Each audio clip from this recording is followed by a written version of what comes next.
मैंने एक नई पुस्तक पढ़ी जो उनकी पार्टी के विद्वान सांसद, जो इस सदन के सदस्य भी हैं, उन्होंने लिखी है, और उस पुस्तक का नाम है the great Indian novel. Rahul ji को अगर महाभारत और चक्रव्यूह के विषय में विस्तृत जानकारी लेनी है तो अपने उस सांसद से वो संपर्क कर सकते हैं।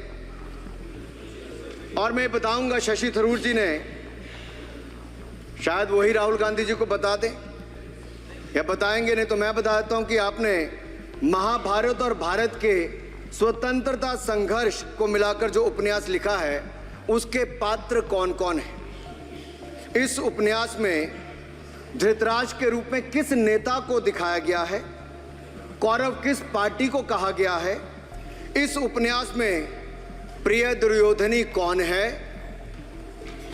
जब राहुल जी को इसका पता चलेगा तो मुझे लगता है कहीं ना कहीं शशि थरूर जी पर कार्रवाई ना हो जाए। लेकिन क्या है साहब, ये लोग तो संविधान दिखाते थे, पढ़ते नहीं थे। मैंने उस दिन पूछ लिया कितने पन्ने होते, तो वो भी नहीं बता पाए। मैंने उसके बाद पूछा कि ये जो आप संविधान की कॉपी लेकर चलते हो, इसका प्रीफेस पढ़ा है, इसका फॉरवर्ड पढ़ा है, इसकी प्रस्तावना किसने की है। के वेणुगोपाल जो सॉलिसिटर जनरल इनकी सरकार के समय भी रहे होंगे, सीनियर एडवोकेट हैं, या गोपाल शंकर नारायण जो सीनियर एडवोकेट हैं, उन्होंने उसकी प्रस्तावना की थी और प्रस्तावना में लिखा था कि कैसा काला अध्याय वो इमरजेंसी का समय था। और ये संविधान जो डॉक्टर बी.आर. अंबेडकर जी ने दिया, अगर ये नहीं दिया होता तो आम जनमानस को अपने अधिकारों का पता भी नहीं लगता। लेकिन इन्होंने तो उसको पढ़ा ही नहीं था, लेकिन केवल कॉपी दिखा रहे थे इतने दिनों से साहब। ऐसे ही महाभारत पर भी ऐसी हालत लग रही है। और मुझे लगता है, और नहीं तो गूगल दादा तो थे, इनसे पूछ लेते आप क्या करते हो साहब, साथ में कुछ बताया करो।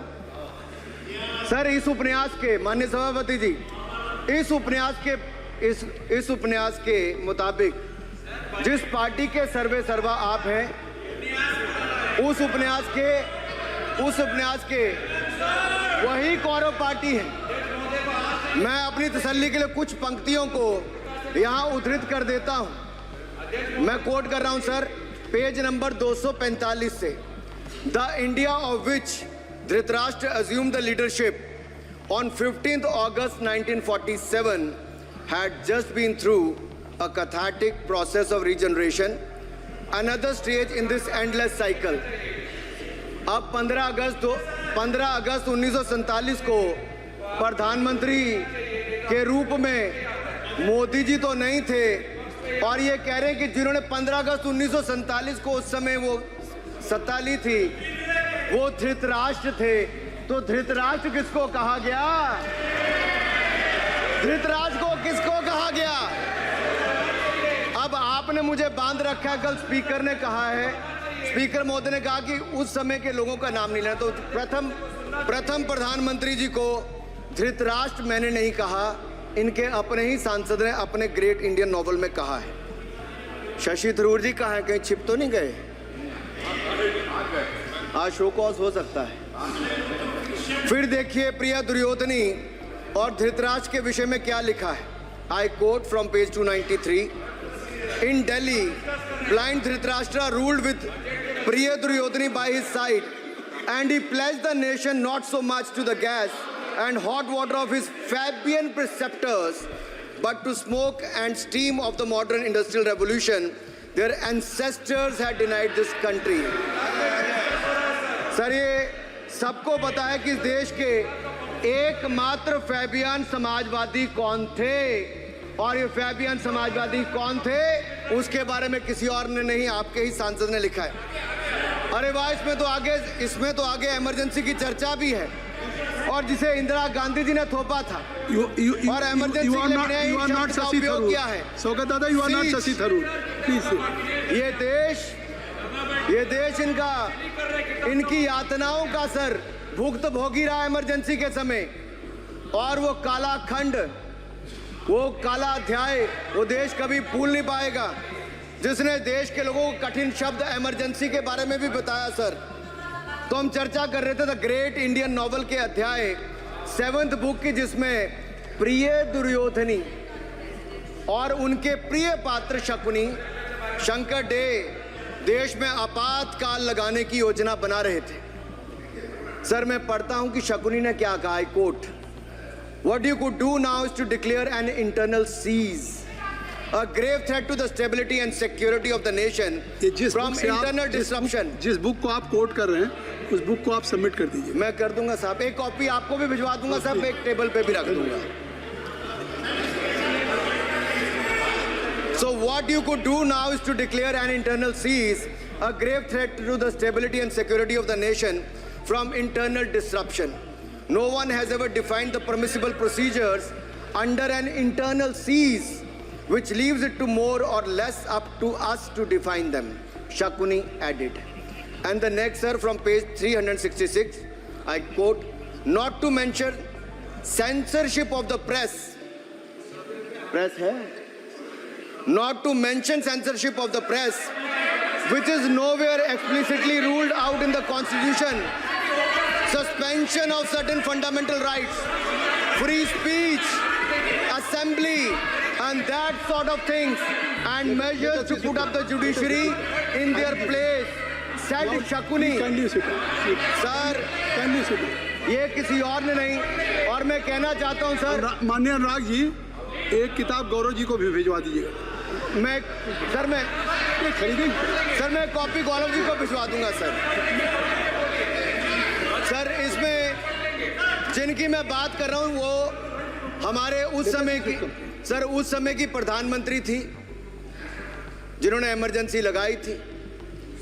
एक नेता की स्वर्गीय दादी जी भी हैं, और मैं उनके नाम के आगे प्रियदर्शिनी भी लिखा जाता था, और उन्होंने इमरजेंसी लगाई थी।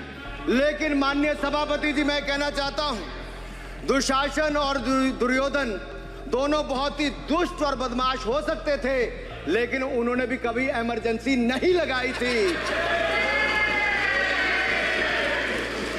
दुशासन और दुर्योधन दुष्ट भी हो सकते हैं, दुश्मन भी हो सकते हैं, बदमाश भी हो सकते हैं, लेकिन उन्होंने भी इमरजेंसी नहीं लगाई थी। सर, पूरे उपन्यास में 74 बार कौरव और कौरव पार्टी की चर्चा हुई, हर एक में कांग्रेस का चरित्र झलकता है।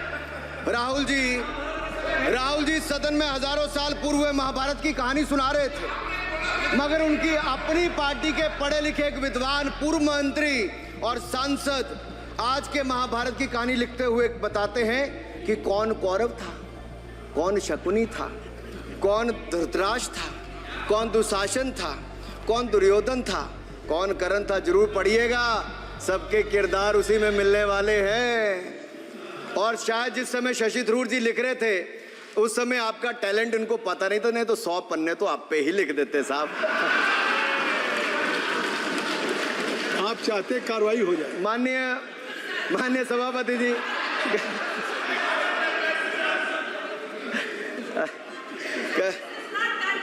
कल जब राहुल गांधी जी चक्रव्यूह पर बहुत ज्ञान दे रहे थे, तो पीछे दो लोग, कुमारी शैलजा जी और दीपेंद्र जी, बैठकर मुस्कुरा रहे थे। अब शायद राहुल जी वो पीछे हंस तो रहे थे, लेकिन आप एक बात जरूर कर लीजिए,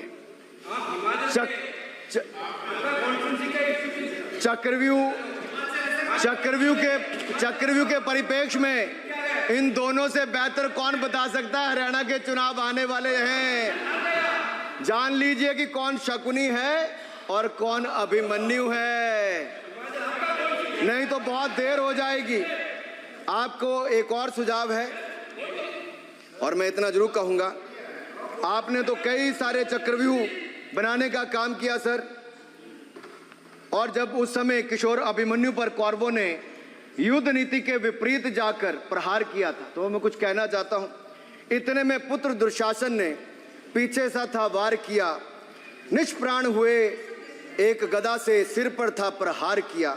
मां धरती की गोद में वह आंख मूंद कर सो गया, अंबर का तेजस्वी तारा धूमकेतु सा खो गया, लेकिन कोई तारे का तेज फीका नहीं कर सकता।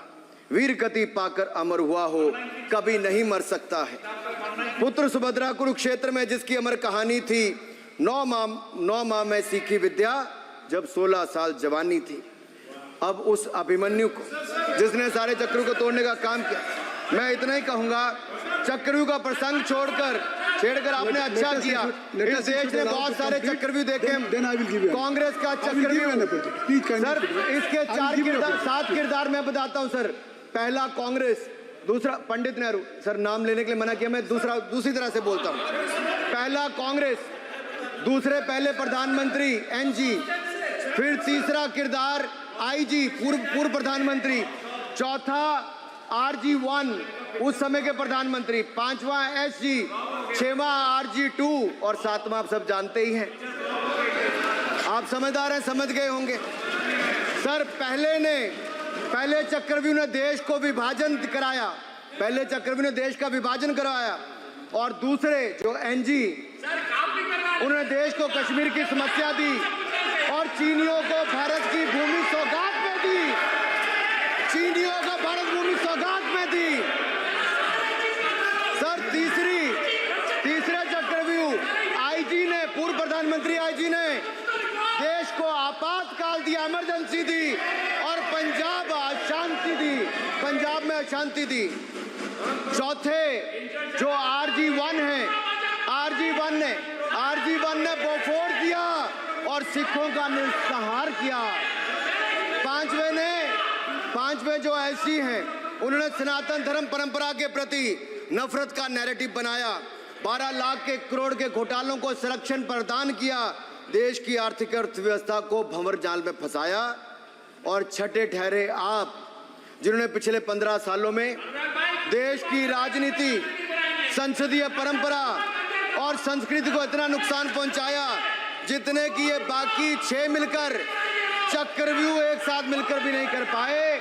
और रही 7वीं, उनका मैं नाम नहीं लूंगा, मैं इतना ही कहूंगा सभापति जी, 7 चक्रव्यूह ने मिलकर देश को गरीबी, भूखमरी, आतंकवाद, कट्टरवाद जैसे अनगिनत दुष्चक्रों में फंसा दिया था।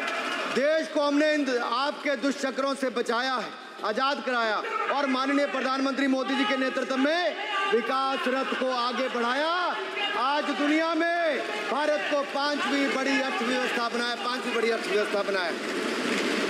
आप जिस अभिमन्यु को घेरने की कोशिश पिछले 22 सालों से कर रहे हैं, गुजरात से लेकर दिल्ली तक, आपके योद्धा और आपकी सरकारें निपट गई, लेकिन आप उनको घेर पाए क्योंकि वो जनता के दिलों में बसे हैं। लेकिन स्वयं भगवान कृष्ण हमारे साथ है, स्वयं भगवान कृष्ण हमारे साथ है, हमारे साथ श्री रघुनाथ तो किस बात की चिंता शरण में दिखाया। माननीय सभापति जी, हमारे साथ श्री रघुनाथ तो किस बात की चिंता शरण में रख दिया जब मात, तो किस बात की चिंता, हमारे साथ तो जनता रूपी रघुनाथ है और आगे भी रहने वाला है। आप देखिए, ये कल से हलवा बांटने की बात कर रहे थे। अध्यक्ष महोदय, झूठ के पैर नहीं होते, ये झूठ अक्सर कांग्रेसियों के कंधे पर सवार होकर सैर करते हैं, जैसे मदारी के कंधे। सर, इसको देखिए, माननीय सभापति जी, झूठ सब के बजाय आप असत्य कहें, झूठ असल जदी है, उसको हम कार्रवाई का हिस्सा नहीं, असत्य कहें। माननीय सभापति जी, I have already given ruling, mister Venugopal ji, I have given ruling.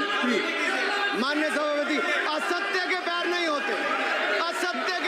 होते, और ये असत्य अक्सर कांग्रेसियों के कंधे पर सवार होकर सैर करता है। जैसे मदारी के कंधे पर बंदर होता है, वैसे ही राहुल जी के कंधे पर झूठ का बंडल होता है। जैसे मदारी के कंधे पर बंदर होता है, वैसे राहुल जी के कंधे पर झूठ का बंडल होता है जिसे वो रोज यहाँ परोसते I हैं। will give you. ये बजट पर सदन पर After he speaks. माननीय सभापति जी, जिस व्यक्ति को बजट निर्माण की प्रक्रिया का पता ना हो, संसदीय कार्य में रुचि ना हो, मात्र अध्यादेश को फाड़ने का काम किया हो, उससे क्या अपेक्षा की जा सकती है? मैं पूछना चाहता हूँ, हलवा किसको मिला? मैं पूछता हूँ, हलवा किसको मिला?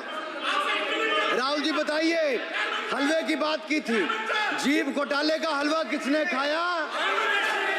वो फोर्स घोटाले का हलवा किसने खाया? अंतरिक्ष देवास घोटाले का हलवा किसने खाया? नेशनल हेराल्ड के घोटाले का हलवा किसने खाया? सबमरीन घोटाले का हलवा किसने खाया? अगस्ता वेस्टलैंड घोटाले का हलवा किसने खाया? 2G स्कैम हलवा किसने खाया? कॉमनवेल्थ स्कीम का हलवा किसने खाया? कोयला घोटाले का हलवा किसने खाया? वाल्मीकि योजना घोटाले का हलवा किसने खाया? चारा घोटाले का हलवा किसने खाया? यूरिया स्कैम का हलवा किसने खाया? राहुल जी, हलवा मीठा था या फीका?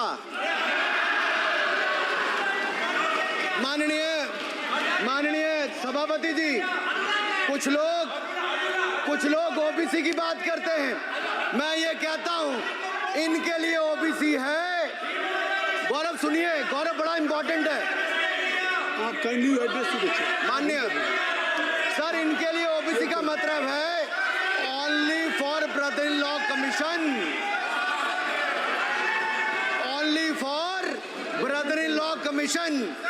और only for brother in law commission के लिए काम करने वाली पार्टी अदर बैकवर्ड कास्ट की बात करती है तो आर्नी को भी पंखे के साथ लटकर आत्महत्या कर लेनी चाहिए। मतलब जिस पार्टी ने अपने पार्टी के अध्यक्ष जो एक पिछड़े वंचित समाज से आते थे, उनको धोती से खींचकर पार्टी से बाहर निकाल दिया हो। शाहजादे हमें ज्ञान बांट रहे। अरे साहब, इनको पहले तो एलओपी का मतलब समझना पड़ेगा। ये लीडर ऑफ प्रोपेगेंडा नहीं, लीडर ऑफ ऑपोजिशन है। इसका मतलब लीडर ऑफ ऑपोजिशन है। On behalf of सर, ये लीडर kindly listen me. माननीय अध्यक्ष जी, माननीय अध्यक्ष जी, मैं जवाब आपका दे रहा हूँ। माननीय सभापति जी, माननीय मंत्री जी, एक मिनट चुप रहिए। सुनिए, माननीय गौरव जी, आप या माननीय सदस्य जो कह रहे हैं, मैं समझता हूं कि माननीय राहुल जी एलओपी उन्होंने भी बात कही सरकार पे या सरकार के मंत्रियों के लिए नाम लिया, तो उसका जवाब अगर वो दे रहे हैं, अनपार्लियामेंट्री वर्ड जो होगा उसको मैं स्पंज करता हूँ। मैं अनपार्लियामेंट्री मैं उन्होंने झूठ कहा था, मैंने उसको स्पंज कर दिया। झूठ कहा था उन्होंने, मैंने स्पंज कर दिया। अनुराग ठाकुर जी। सर, माननीय अध्यक्ष जी, माननीय सभापति जी, आप देखिए, मैं इतना ही कहना चाहता हूं कि अब झूठ परोसना बंद कर दें, क्योंकि एलओपी का मतलब लीडर ऑफ प्रोपेगेंडा नहीं, लीडर ऑफ ऑपोजिशन होता है। अब संधि है, ठीक है, असत्य निराधार। जी सर, जी, उसके ठीक है, निराधार है सर। ओबीसी की बात बहुत की जाती है। माननीय सभापति जी, जिसकी जात का पता नहीं वो गन्ना की बात करता है।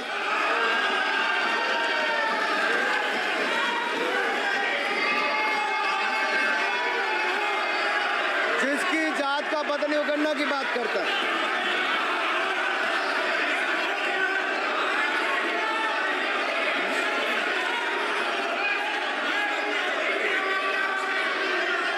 माननीय सभापति जी,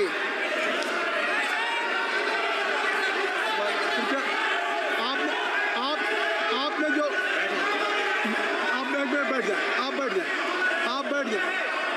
आप बैठ जाए। माननीय अखिलेश जी, आपने जो बात उठाई है मैं उसको दिखवा लूँगा। मैं आपकी बात को ले रहा हूँ। उन्होंने जो बात कही है, आप जो विरोध कर रहे हैं, मैं उसको दिखवा लूँगा। आपने जो बात कही उसको मैं दिखवा लूँगा। अनुराग जी, माननीय सभापति जी, कृपया आप लोग बैठ जाएं। आप बैठ जाएं।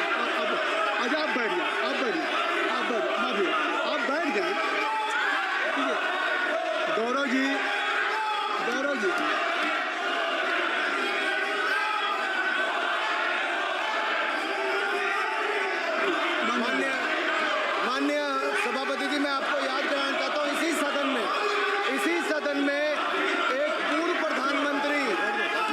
प्रधानमंत्री जी ने RG1 ने ओबीसी को आरक्षण देने का विरोध किया था। RG1 ने ओबीसी को आरक्षण देने का विरोध किया था। एक मिनट माननीय मंत्री जी, एक मिनट। लीडर ऑफ अपोजिशन बोलना चाहते हैं, आप लोग बैठ जाएं। माननीय मंत्री जी की स्पीच, माननीय अनुराग जी की स्पीच खत्म हो जाए। बैठे आप लोग बैठ जाएं। मैं आपसे उन्होंने मुझे इंसल्ट किया, मुझे बोलने दीजिए। उनकी बात खत्म हो जाए। उन्होंने इंसल्ट किया, उसके बाद मैं आपको अवसर दूंगा। नहीं सर, नहीं, उनके बाद अवसर दूंगा, आपको अवसर दूंगा। बैठ जाए, आप बैठ जाए, अवसर दूंगा। उनकी स्पीच खत्म हो जाए। प्लीज आप बैठ जाओ। अनुराग जी, कल किस को इंसल्ट कर रहे थे? आपको अवसर दूंगा, आपको अवसर दूंगा। अजय एक मिनट बैठ जाए, आप बैठ जाए। सर मैं क्लैरिटी कर दूं। सर मैंने कहा एक मिनट बैठ जाए। आप सर, मैंने एक मिनट बैठ जाए। आप सब लोग बैठ जाए। अच्छा, आप सब लोग बैठ जाए। चल, अब लीडर ऑफ अपोजिशन को मैं बुला रहा हूँ। अब ये पर is it fair if I am allowing to your leader of opposition, is it fair? मैं फिर उनको बुला लूँगा। नहीं तो मैं आपको बुला रहा हूँ तो पहले बैठ जाएं। पहले लोग बैठ जाएं। पहले बैठाइए सर। सब लोग बैठ जाएं। पहले सब लोग बैठ जाएं तब मैं आपको अलाउ करूँ। सब बैठ जाएं, मैं आपको अलाउ करूँ। मैं आपको अलाउ करूँगा, सब बैठ जाएं। मैं अलाउ करूँगा। आप मेरी बात सुन नहीं पा रहे। मैं आपको अलाउ करूँगा, पहले सब बैठ जाए। हाउस इन ऑर्डर होगा। गौरव जी आप भी बैठ जाएं। मैं लीडर ऑफ अपोजिशन को अलाउ कर दे रहा हूँ। अगर आप ये कह रहे हैं कि हमें इंसल्ट किया गया, मैं बिल्कुल आपको अलाउ कर रहा हूँ। सर दीजिए सर, बोलने दीजिए सर। मैं आपको बोलने दीजिए सर। ऐसा नहीं सर बोलने दीजिए सर। मैं आपका नाम तो लूँ। राहुल गांधी। स्पीकर सर देखिए, जितना मेरा आप लोग इंसल्ट करना चाहते हैं आप खुशी से करिए, आप रोज करिए, मगर एक बात मत भूलिए, जाति जनगणना को हम यहाँ पास करके दिखाएंगे। धन्यवाद। जितना इंसल्ट करना करिए। अरे तो अपनी जाति भी लिखनी पड़ेगी उसमें। आप चुप रहे। श्री अनुराग ठाकुर जी, आपने समय दे दिया, अब आप बैठे। ये तरीका नहीं है, नहीं ये तरीका है। आपको हमने टाइम दे दिया, आप बैठ चुके हैं। आप बैठ चुके हैं, नहीं आप बैठ चुके। श्री अनुराग ठाकुर जी, सर मुझे लगता था कि इनको भाषण देने से पहले पर्ची आती होगी। हमने आप, लेकिन हर बार इंटरवेंशन के लिए पर्ची आती है अपने बलबूते पर। सर उधार की बुद्धि से राजनीति नहीं चलती है। उधार की बुद्धि से राजनीति नहीं चलती है। यहाँ पर्ची लेने से काम नहीं चलता है। आप बोल के हटते हो, फिर पर्ची आती, फिर बोलते हो। ऐसे कैसे चलता है? माननीय अध्यक्ष जी, माननीय सभापति जी, एक minute. I am not yielding sir, I am not yielding sir. बिठा के आपको बिठाया बुलाए, अब मैं नहीं करूँगा। मैंने आपको अनुराग ठाकुर जी को बिठा के आपको मैंने समय दिया, तो अब अनुराग ठाकुर जी बोलेंगे। सर मैं इतना ही कहूंगा, उधार की बुद्धि से राजनीति नहीं चलती है। आजकल कुछ लोगों पर जातिगत जनगणना का भूत सवार है सर। लेकिन मैं इतना कहूंगा सर मैंने क्या कहा था सर माननीय सभापति जी, मैं गंभीर बात कर रहा हूं, ये नहीं सुन रहे। मैंने कहा था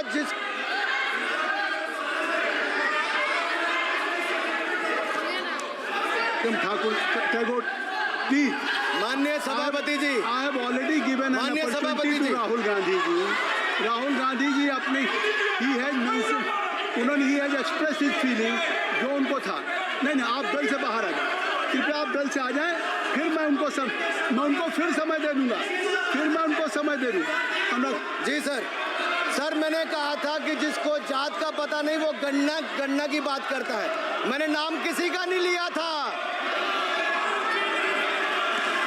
सर, नाम तो किसी का नहीं लिया था, नाम किसी का नहीं लिया था, लेकिन जवाब देने कौन खड़े हो गए। सर मैं कहना चाहता हूं माननीय सभापति जी, अगर आप देखेंगे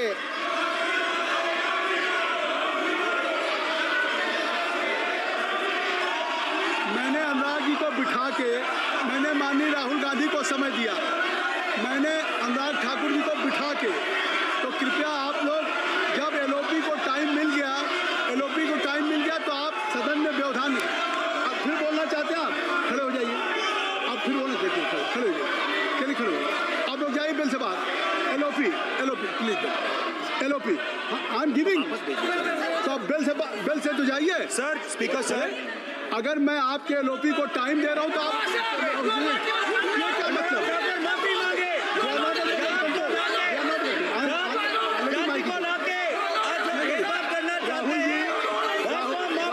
राहुल गांधी जी, हमने आपको समय दिया, अपने मेंबर से कहिए कि बैठे तक तो आप बोलेंगे, बैठिए तब तो बोलेंगे भाई। राहुल गांधी जी कह रहे तब तो बोलेंगे। आप अंदर आइए, चलिए सबको ले जाइए प्लीज। सर माइक लीजिए सर। एक मिनट माइक मिल जाएगा आपको, माइक मिल जाएगा। बेल खाली कर दीजिए। इतनी अच्छी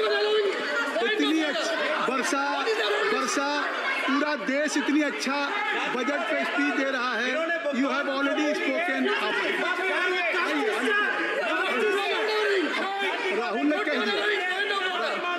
कह दिया अभी हम, अब आप अपने लीडर का सम्मान करें। हमने आपके लीडर को दूसरी बार फिर बुला रहा हूं, आप अपने लीडर का सम्मान करें। हाउस के एलओपी हैं और अगर मैं उनको दूसरी बार बुला रहा हूं, उनको बिठा दिया माननीय सदस्य को, तो कृपया आप लोग तो कम से कम इस बात को महसूस करें। मिस्टर केसरी, नहीं please don't be. Mister Rahul Gandhi, आप लोग बैठिए। राहुल स्पीकर सर, बोलने का मन क्या था? स्पीकर सर, सर माइक नहीं सर, माइक यहाँ से नहीं जाती। स्पीकर सर, मैं नाम जो ले भी लूंगा, माइक आ जाएगा। स्पीकर सर, जो भी इस देश में दलितों की, आदिवासियों की, पिछड़ों की बात उठाता है, जो भी उनके लिए लड़ता है, उसको गाली खाना ही पड़ता है। और मैं ये सब गालियां खुशी से खाऊंगा, क्योंकि महाभारत की बात हुई